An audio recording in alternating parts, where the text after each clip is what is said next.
2026年的这个夏天，正在被3个来自不同国度、彼此素不相识，甚至从未见过面的预言家同时画上了一个血红色的圈，一个在英国，一个在美国，还有一个藏在中国流传了上千年的古老碑文与卦象里。他们用着完全不同的方法，望着完全不同的星空，翻着完全不同的典籍，却在这个6月不约而同地指向了同一个方向，喊出了同一个名字，而那个名字就是台湾。更让人脊背发凉的是，这是有史以来第一次英美中3大预言系统在同一个年份、同一个火药桶上完成了交叉印证。过去这些年，他们各说各话，各算各的，谁也不服谁。可这一次，他们却像是在冥冥之中对过了暗号一样，齐刷刷地把矛头对准了2026。而就在6月来临之前，5月14号，一场睽违9年的川习会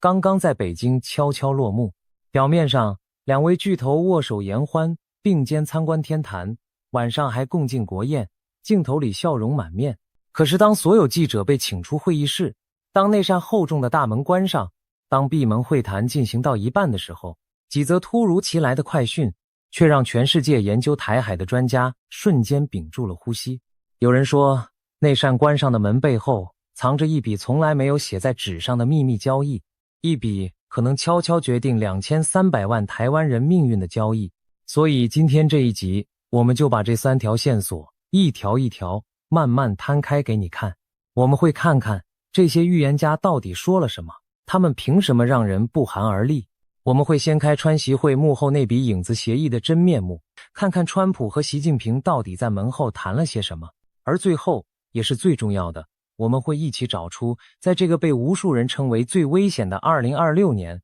我们台湾人真正的活路到底在哪里。别急，这条路真的存在，但在找到它之前，我们得先有勇气把那些最吓人的东西先看个清楚。我们先从那个被全世界叫做末日先知的英国人说起。这个人的名字，相信看这个频道的你早就不陌生了。我们聊过他太多次，他这几年的战绩，说实话，准得让人发毛。新冠疫情爆发前，他就讲过会有一场席卷全球的大瘟疫。英国女王过世，他算到了。2016年川普第一次当选总统，几乎所有主流媒体都笑他是疯子，结果他又对了。而最让人坐立难安的是他在2026年初的那个预言。当时他斩钉截铁地说，3月份伊朗的核设施会遭到精准打击，不只是领导层，连剩下的核设施都会被一并清除，然后攻击会迅速升级，又迅速停止。他甚至点名说，伊朗的最高领袖会在这场行动中殒命。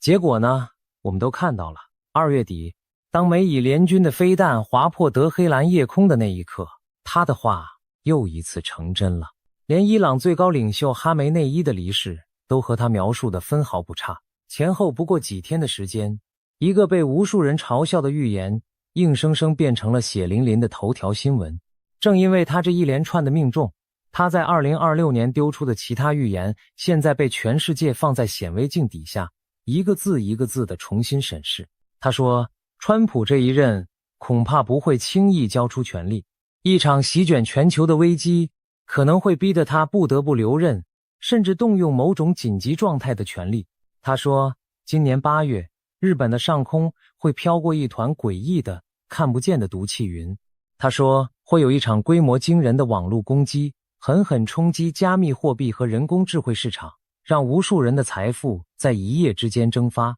他还说，北约这个庞然大物会逐渐松动、瓦解，而到了2030年前后，会从这些旧联盟的废墟里诞生出一个全新的国际警察机构。他甚至连川普念念不忘的格陵兰都给出了解读。他说，这件事的本质从来不是坦克开上冻土，而是一纸合约。他看到的是石油，是稀土，是那些制造尖端科技离不开的稀有金属。他预言，这背后会是一笔庞大的经济交易，会有非常大手笔的款项，最后格陵兰人会在金钱的劝说下慢慢被打动。你看，在他的眼里，这个时代所有的冲突，拨开那层意识形态的外衣，骨子里都是赤裸裸的资源与利益的争夺。可是这些都还不是最让我们台湾人揪心的部分。当他把目光投向中国的时候，他的语气变得格外凝重。他反复提到，中国的经济问题可能会引爆内部的政治动荡，而这场动荡将会主导整个2026年的全球目光。他更是紧盯着中国军队内部最近发生的那一连串清洗和权力重组。他说，这看起来简直就像一场政变，一批又一批的将领被拿下，新的更鹰派的面孔被推上前台。他不断地问着同一个问题，习近平这么做到底是在清除身边的威胁，还是说这恰恰暴露了他自己正在失去控制，正在虚弱？因为按照他的观察，每当一个国家的权力结构变得不稳定，那些刚刚被提拔上来的军方新贵往往会急着想在历史上留下一笔，急着想证明自己。而在这种时候，制造一个外部的敌人就成了转移内部压力最直接也最危险的办法。那么谁会是那个最危险的出口？他给出的答案让我们每个人的心都沉了一下。他翻着那本传说中记载着2000年命运的印度棕榈叶古卷，缓缓地说，对台湾动武在2026年之内可能性还不算太高，但是过了2026年，到了2027年前后，这个风险会急剧的陡然的升高，而一旦点燃，引爆的就绝不只是一场区域冲突，而很可能是一场席卷全球的大战。他甚至从那本古卷里读出了一个更惊人的词，4个国家卷入的大战。他说，从2025年底开始，往后的2026、2027、2028、2029这4年，战争和灾难会像滚雪球一样，一年比一年剧烈。他说，我们正站在世界的十字路口上。听到这里，你可能会觉得这不过是一个英国人在他那间小小的工作室里危言耸听罢了。先别急着下结论，因为当我们把视线从伦敦横跨大西洋移到美国的时候，事情开始变得有点不对劲了。在美国，有好几位享有盛名的灵媒和预言家，这几年也在密集地发布着2026年的预测。其中一位来自洛杉矶，战绩同样不容小觑。他准确预言过美国和伊朗的这场战争，预言过伊朗领袖的更替，甚至连川普2024年的胜选，连美国加州的那场大野火他都算到了。有意思的是，他对台湾的预言和那个英国人居然出现了一种奇妙的呼应，又带着一丝微妙的不同。他看到的画面是，尽管地缘政治的紧张气氛一刻都没有停歇，但是在川普的领导之下，台湾最终避开了和中国的直接军事冲突。他甚至看到台湾的经济在人工智慧的强劲需求带动下继续向上成长。他还预言美国会和俄罗斯以及中国3方共同签署一份新的核武条约，这暗示着大国之间在全球安全议题上会出现一种我们意想不到的重新合作的局面。他也看到川普会亲手促成俄乌战争的某种了结。你看，在这位美国预言家的眼里，2026年的台海竟然是险中求稳，乱中有机。而另一位美国的预言者描绘的景象则更加波澜壮阔，也更加骇人。他说，他看见一条巨龙正在苏醒，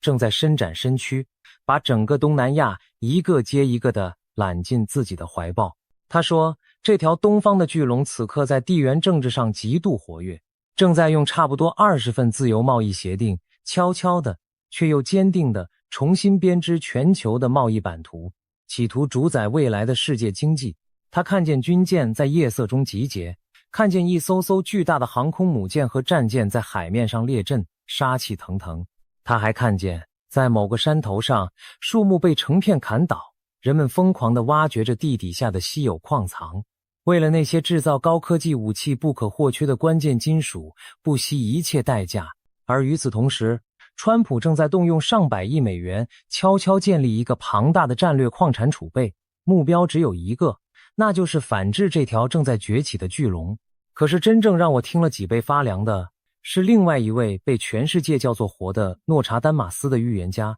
他点破的那盘大棋。他说，2026年的这张地缘政治棋盘摊开来看，其实清清楚楚，美国正在做的是一招一招地去拆掉支撑中国能源命脉的3根柱子。第一根是伊朗，这是最直接最先下手的目标。第二根是委内瑞拉，这是一枚已经被吃掉的棋子。而第3根最微妙的是俄罗斯，这是一个用停战来换取合作的筹码。他说，一旦对俄罗斯的制裁松绑，俄罗斯就不必再像现在这样急着用打折的价格贱卖石油，到那时候反而是中国将不得不用全额的市场价去购买能源。你听懂这背后的杀机了吗？拆掉伊朗，拆掉委内瑞拉，再用意志停战拉拢俄罗斯，这3招打下去，最终要扼住的是中国的能源咽喉，要的是从根本上削弱这个正在崛起的对手。所以你发现了吗？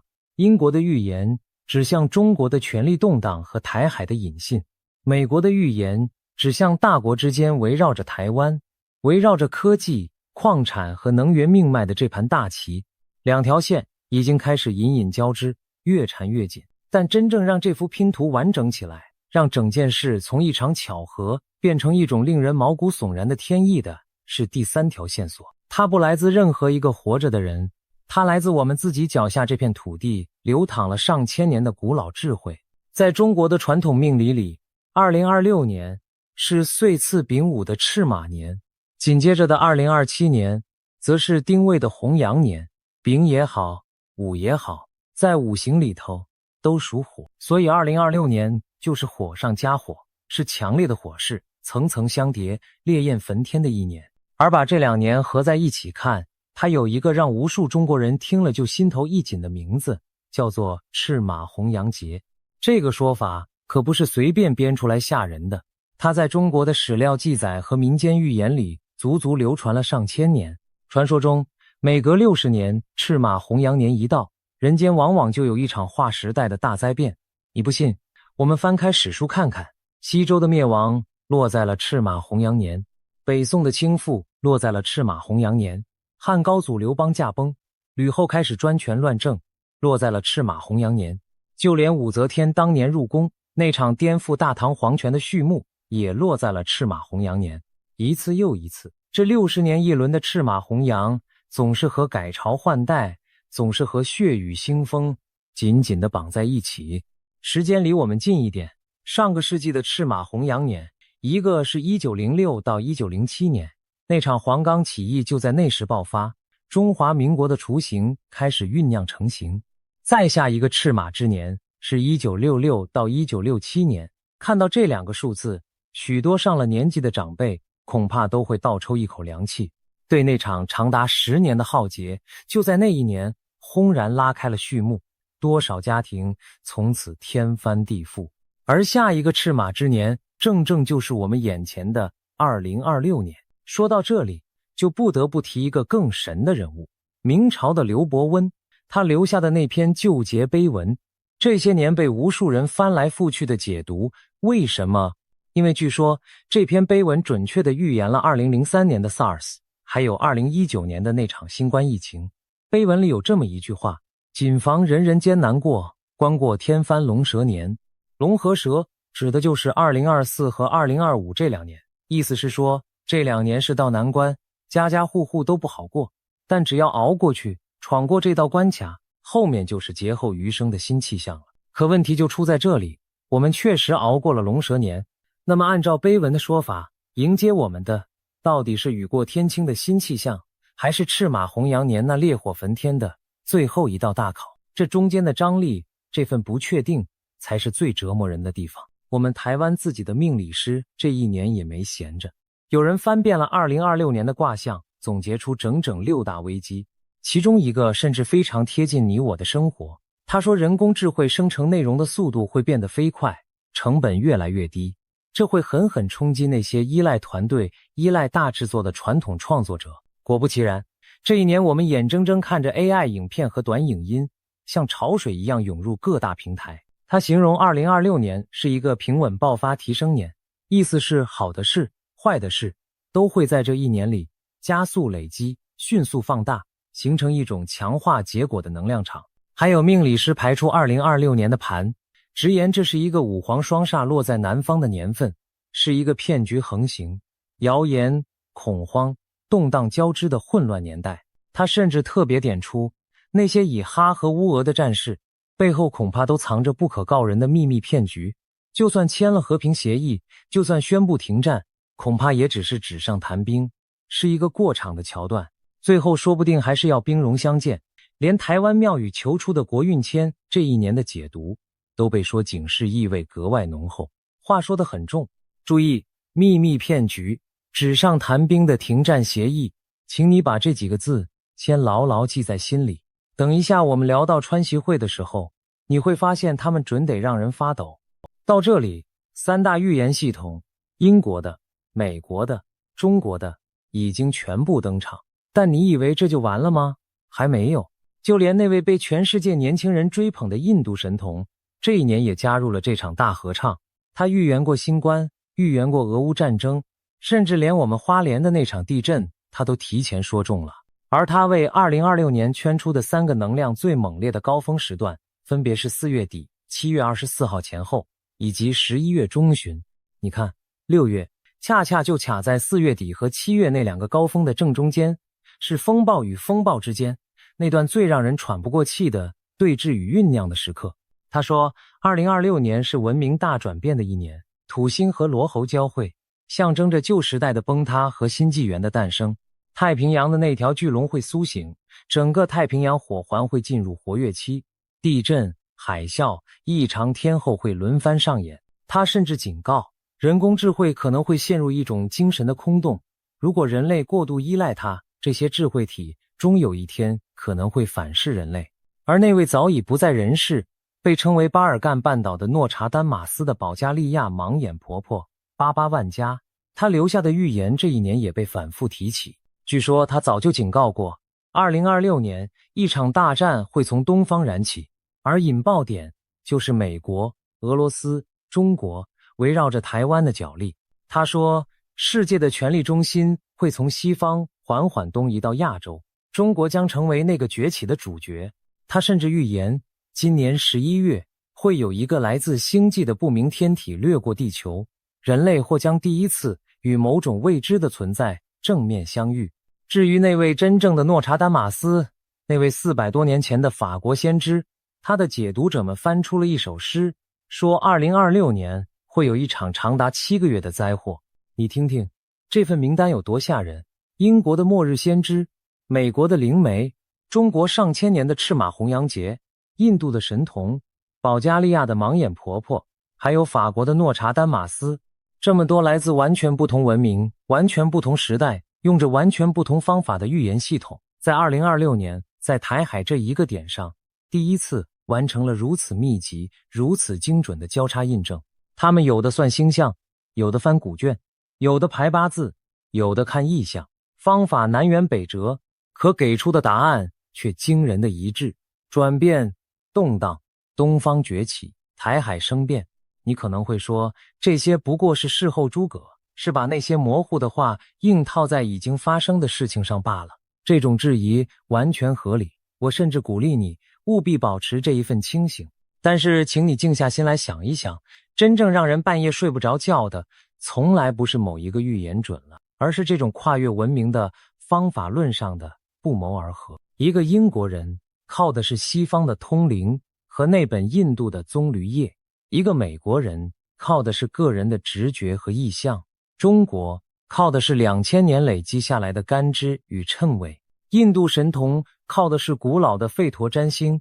这几套系统之间彼此没有任何交流，没有任何串通，他们各自在自己那个封闭的体系里运转了几百年，甚至上千年。可是当我们把他们在2026这一年的结论并排放在一起的时候，你会发现他们居然指向了同一片海域，同一场风暴。这就好比几个被关在不同房间互不通气的人，最后竟然不约而同地写下了同一组密码。你说是巧合的几率高，还是说他们真的看到了某个我们凡人看不见的东西？这究竟是一场惊天动地的巧合，还是说冥冥之中真的有一只看不见的手正在我们头顶上悄悄拨动着命运的指针？而在所有的时间点里，为什么偏偏是6月被这么多人称为最险的一个月？你把这几条线索叠在一起看，就全明白了。5月14号，川习会刚刚落幕，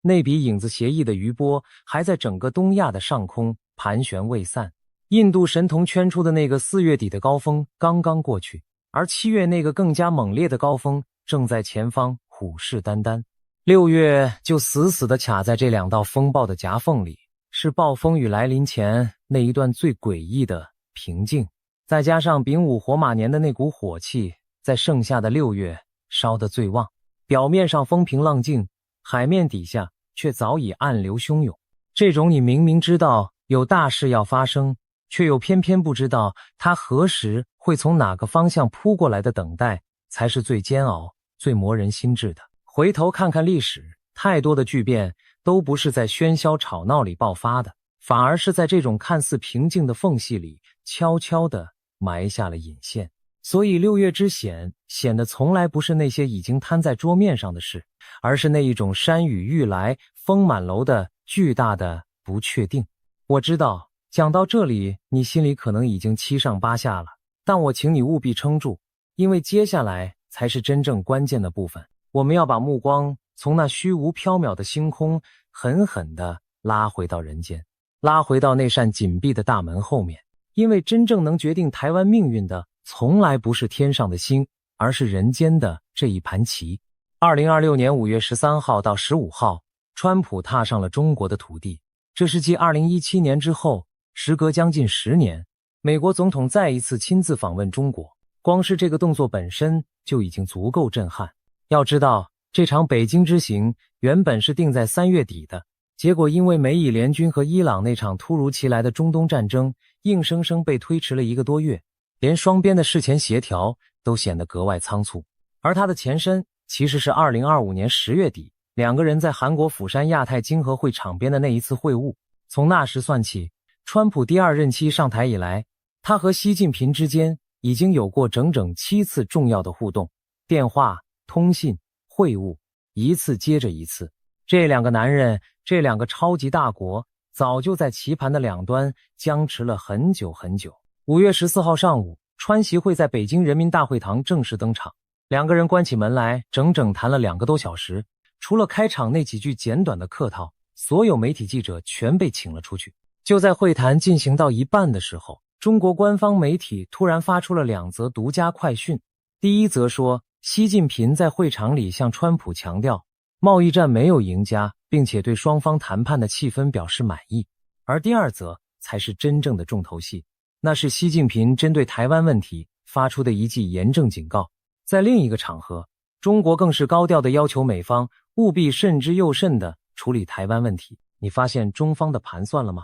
根据事后的种种迹象，美方这趟来心心念念的是经济和伊朗，而中方从头到尾真正死死盯着不放的只有一个台湾。一场会谈，双方的优先顺序竟然完全错开。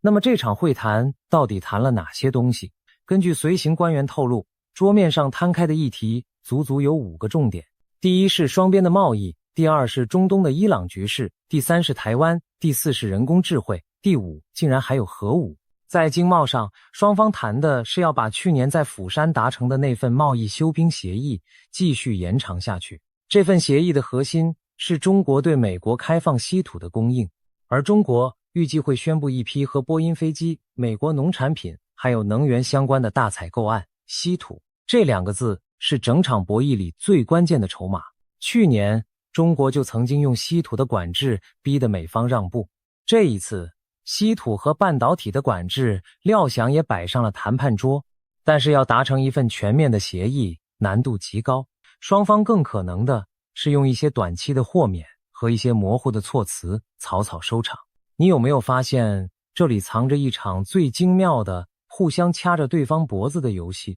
美国手里攥着的是最先进的晶片设计和最高阶的制造设备，这是中国拼了命也想要却一时半刻造不出来的东西。而中国手里攥着的是全世界都离不开的稀土，是制造从电动车到精密导弹几乎一切高科技产品都绕不开的关键原料。一个卡你的脖子，一个掐你的咽喉，谁也不敢真的撕破脸，因为一旦鱼死网破，那就是两败俱伤。可是问题就出在这里，台湾恰恰就站在这2只互相掐着对方脖子的手中间。我们最引以为傲的晶片，既是让我们被全世界需要的筹码，可它也可能摇身一变成为大国博弈里那块随时可以被拿出来交换的最值钱的筹码。当川普一边说着军售可以谈，一边又惦记着要把我们40%的半导体产能搬走的时候，你就该明白一个残酷的道理。在巨人的牌局里，再珍贵的一张牌，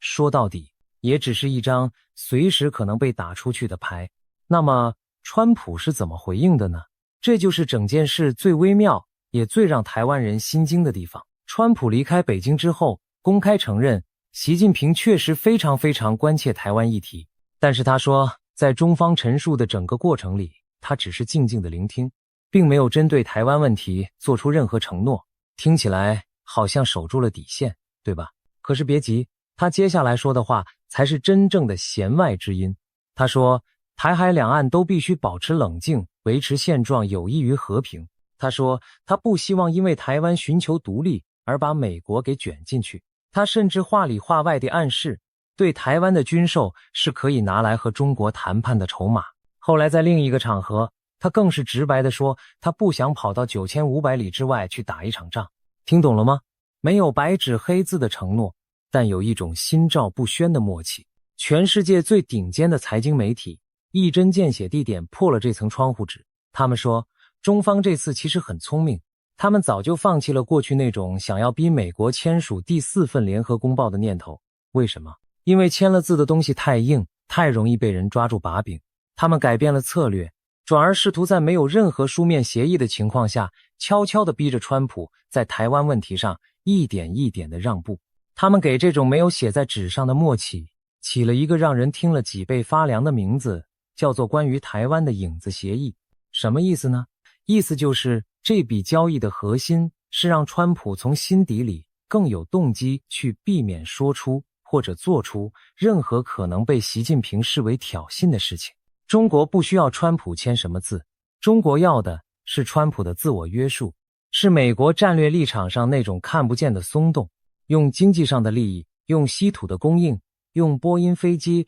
农产品和能源的大订单，去换取美国在台湾这个最关键的问题上那一点点致命的软弱。长期以来，美国对台湾那套战略模糊的策略曾经成功地吓阻了中国，但是有专家一针见血地指出，模糊如果变成了软弱无能的模糊，那它就再也起不到吓阻的作用了。这会不会就是命理师口中那个背后不可告人的秘密骗局？这会不会就是那份看起来像和平，骨子里却是纸上谈兵的影子协议？更要命的是，外界当时最担心的一个风险，就是这场峰会结束后，双方的联合声明里会不会冒出反对台独这样的字眼。我们自己的外交部长就明白表示，美方无论公开还是私下，都承诺对台政策不变，但他最在意的风险，恰恰就是联合声明的措辞。因为一旦出现反对台独这4个字，那就意味着一种象征性的主权立场上的退让，一个字有时候就能掀起滔天巨浪。所幸赖清德总统随后也明确表态，台湾在现状之下本来就已经是一个主权独立的国家，根本不存在另外去推动独立的问题，以此坚定地守住了我们自己的立场。而这场北京会谈还埋下了更深的伏笔。川普当场邀请习近平在今年9月24号趁着联合国大会在纽约召开的时候回访美国。也就是说，这还没完，今年下半年光是川习会就还有整整3场在等着我们。9月24号习近平访美，11月18号中国在深圳主办的亚太经合峰会，还有12月14号在美国迈阿密举行的20国集团峰会。3场高峰会，每一场都可能成为决定台湾命运天平倾斜方向的关键时刻。中国方面也摆明了，如果这一次没能如愿，他们很可能会在这接下来的3场会谈里持续把台湾问题死死地摆在最核心的位置上，不达目的誓不罢休。更别提会谈中还聊到了香港那位被关押的传媒人的释放问题。川普亲口承认，那是一个相当棘手的案子。一个棘手的案子背后牵动的是整盘美中关系的角力与交换。所以你看，当我们把预言家的警告和川习会的幕后摊在一起看的时候，那种含义是会叠加的。预言家说，2026年大国会围绕着台湾下一盘大棋，会有战略上的让步，而现实里，川习会的影子协议恰恰就是这盘大棋。这场让步活生生的开场。命理师说，停战协议恐怕只是纸上谈兵的秘密骗局，而现实里，这份没有写在纸上的影子协议，不正是最高明的那一种纸上谈兵吗？技术上的唱衰，地缘上的施压，战略上的退让，这三股力量在2026年第一次如此紧密地缠绕在了台湾的脖子上。说到这里，气氛已经够沉重了，但我答应过你，这条路是有活路的。现在就让我们把那扇沉重的门推开，去寻找那道真正的光。很多台湾人这些年心里都默默揣着一个底气，那就是我们的护国神山，我们的细盾。我们总觉得只要全世界都离不开台湾的晶片，谁也不敢轻举妄动。这个想法过去确实是对的，可是2026年，一个残酷的真相正在浮出水面。就在川普结束中国行之后不久，美国矽谷一位非常知名的创投家在一个访谈节目里语出惊人。他说，美国距离台湾的半导体制造技术已经只差1到2奈米了。他甚至大胆预测，再过18个月，台湾就不会再是今天这样，全世界都绕着它转的那个重要的话题了。与此同时，外界一直在讨论，川普政府的真正目标是想要把台湾整个半导体供应链和产能的40%硬生生地搬到美国本土去。技术上的预言，地缘上的施压，战略上的让步，三者交织在一起，勾勒出的正是2026年台海议题那张复杂的令人窒息的新面孔。细盾正在变薄，这几乎已经成了一个我们必须勇敢面对的事实。所以你看，把所有的希望都压在那一片小小的晶片上，把整个民族的安全都托付给别人那句不一定靠得住的承诺上，这条路是走不通的，也是危险的。川习会的影子协议已经血淋淋地告诉我们，别人的承诺是可以被经济利益悄悄稀释的，盟友的善意是会随着筹码的变化而摇摆的。那么，台湾人真正的活路到底在哪里？我认为答案藏在4个字里，自己救自己。第一条活路是把自我防卫的决心牢牢握在自己手里。2025年的国庆大典上，台湾提出了一个叫做台湾之盾的国防战略。2026年的国防预算已经拉高到9495亿元，占到 GDP 的 3% 以上，比前一年大幅增加了将近20%，而目标是在2030年之前把这个比例一路提升到 5%。更重要的是，那笔规划从2026年一路投入到2033年的特别预算，原本的构想总额高达1兆2500亿元，要用它来建构起巨指、韧性还有智慧化这3大先进的防卫作战体系。什么叫巨指？什么叫不对称战力？说白了，就是不再跟对岸比谁的军舰大，比谁的飞机多，那是比不过的，也比不起的，而是要用大量的无人机、自杀式的无人机、高效能的快艇，还有抗干扰的通讯韧性，让对手一旦想要集结、想要登陆，就得付出惨到无法承受的代价，让那场速战速决的美梦变得遥不可及。换句话说，台海的军事安全已经从过去那种比大比多的规模竞争，彻底转向了一种冲突成本的精算。我不需要打赢你，我只需要让你觉得打这一仗代价大到不划算。这才是小国对抗大国最聪明也最务实的智慧。但是这里藏着一个我们自己人才能解开的死结，这笔攸关生死的特别预算在我们自己的国会里却被砍了又砍，从1兆多一路砍到了7800亿，连美国国务院都看不下去，公开表示进一步延后给台湾提供防卫能力的经费，本身就是对北京的一种让步。你看到问题了吗？预言家说的天灾可以躲，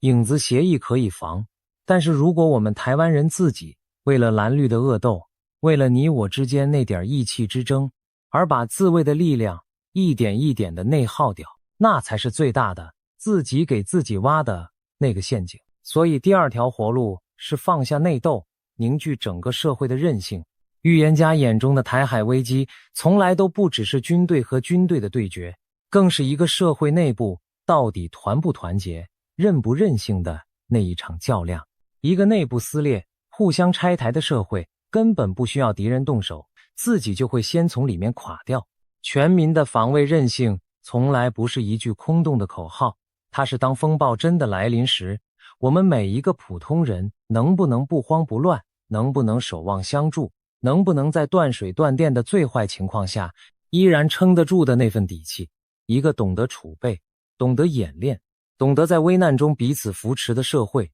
本身就是一道任何飞弹都打不穿的盾牌。第三条活路是读懂维持现状背后的那份大智慧。你有没有发现，这次川习会，无论是川普还是我们自己的政府，都反复在强调同一个词：维持现状。这句话看似平淡，其实藏着极深的功夫。它的意思是，我们不主动去挑衅，不给对方任何一个制造外部敌人的借口，因为按照那个英国预言家的分析，内部不稳的政权最渴望的恰恰就是一个外部的敌人。但与此同时，我们也绝不退让，绝不投降，绝不放弃我们已经拥有的自由与民主的生活方式。在预言家警告的那个最危险的2026到2027年，这种不卑不亢、沉得住气、进退有据的定力，本身就是一种最强大的防御。第四条活路是让我们自己变得真正无法取代。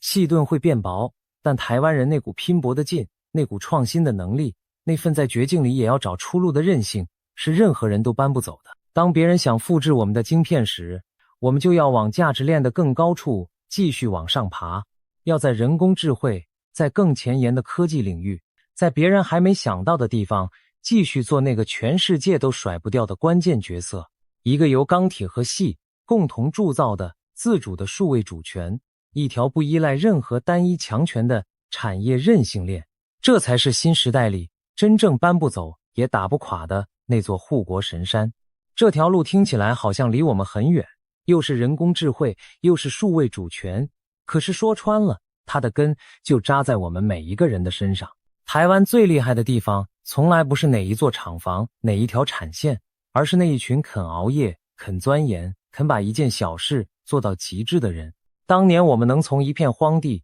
一路打判成今天的护国神山，靠的从来都不是运气，而是一代又一代人把一个又一个的不可能硬生生的做成了可能。所以真正的细盾从来都不是那一片冰冷的晶圆，而是站在晶圆背后那一颗颗滚烫的不肯认输的脑袋。只要这股劲还在，只要我们还愿意学，还愿意变，还愿意往那些没有人走过的路上去闯，那么别人就算复制走了我们的今天，也永远永远复制不走我们的明天。也许有人会说，讲这些大道理有什么用？我一个小老百姓，国防也好，外交也好，哪一样轮得到我来管？这话只说对了一半。你有没有发现，这一年台股冲上了4万点的历史新高，可是身边好多人却说，怎么一点都没感觉到自己变有钱了？这恰恰点破了台湾经济最真实的一面，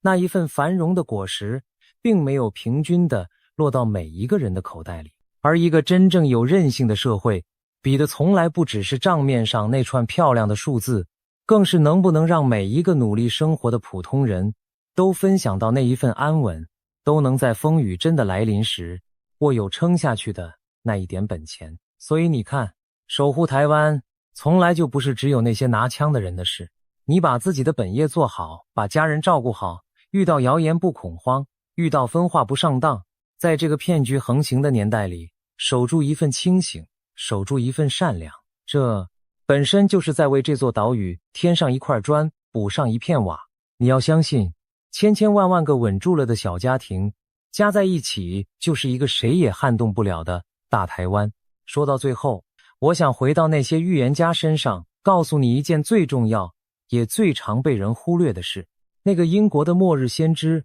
他每一次发布那些吓人的预言时，总会在最后加上一句话。他说，他翻阅的那本古老的印度棕榈叶典籍，最核心的教诲其实是未来是可以被改变的。他说，他之所以把这些黑暗的景象说出来，恰恰不是为了让大家绝望，而是为了唤起大家心中那份积极的力量，去化解它，去减轻它的冲击。他甚至呼吁所有人要把正面的念头、把祝福、把好的想象传递出去。他还说了一句让我印象很深的话，他说，在这一切的混乱之后，一个更加稳定的世界终将浮现。我们现在所经历的只是黎明前那段最艰难的黑暗罢了。那位印度神童也反复强调，他的讯息从来不是恐慌，而是准备。占星的真正意义不是制造恐惧，而是当人们在心理上做好了准备，